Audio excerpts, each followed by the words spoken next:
Israel যে কত বড় ষড়যন্ত্রকারী তার একবার প্রমাণ হলো কাতারের মতো মিশরে কায়রোতেও হামাস নেতাদের নিশানা করতে চেয়েছিল ইসরায়েল, তবে সেই চক্রান্ত রুখে দিয়েছে মিশর। আবারও যদি এ ঘটনা ঘটানোর চেষ্টা করা হয় তবে পাল্টা হামলার কঠোর হুঁশিয়ারি দিয়েছেন কায়রো মিশরের ঊর্ধ্বতন কর্মকর্তারা। তারা বলছে বেশ কিছুদিন ধরে কায়রোতে হামাস নেতাদের হত্যার পরিকল্পনা করছিল ইসরায়েল।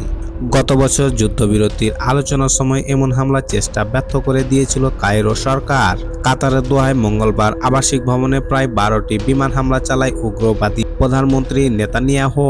হামাস নেতৃত্বকে লক্ষ্য করে চালানো হয়েছে এসব হামলা জানিয়ে পুরো অঞ্চল বইছে নিন্দার ঝড়।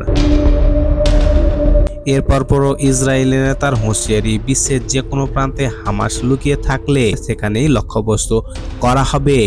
এর পরপরই মুখ খুলেছে ঘুমন্ত দৈত্য। মিশর ইসরায়েলের সব ষড়যন্ত্র ফাঁস হয়ে গিয়েছে। কায়রোর নিরাপত্তা সূত্র জানিয়েছে মিশরীয় ভূখণ্ডে হামাস নেতাদের জীবনের উপর যে কোনো হামলাকে নিজেদের সার্বভৌমত্ব লঙ্ঘন এবং ইসরায়েলের পক্ষ থেকে যুদ্ধ ঘোষণা সামিল হবে বলে জানিয়ে দিয়েছেন এবং তার বিরুদ্ধে পাল্টা জবাব দিতে এক মুহূর্ত দ্বিধাবোধ করবে না দেশটি। যদিও মিশরে বসবাসের বিষয়ে আনুষ্ঠানিকভাবে কখনো ঘোষণা দেয়নি কায়রো, তবে নিরাপত্তা সূত্রগুলো বলছে গাজায় ইসরায়েলি নৃশংসতা হামলার আগে থেকেই বছরের পর বছর ধরে মিশরে বসবাস করে আসছেন বেশ কয়েকজন নেতা। রাজধানী কায়রোতে একটি হামলা মিশরের ভাবমূর্তিকে চুরমার করে দিতে পারে। এই অঞ্চল দেখিয়ে দেবে মিশরে নিজেদের উঠান রক্ষা করতে পারে না। সে কারণে এ ব্যাপারে সতর্ক মিশরের গোয়েন্দা সংস্থা।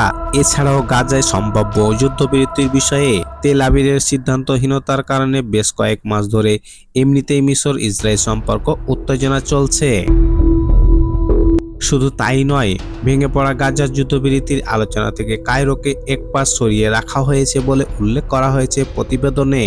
এমনকি মিশর এবং ইসরায়েলের মধ্যে যোগাযোগ সম্পূর্ণ বিচ্ছিন্ন হয়ে পড়েছে।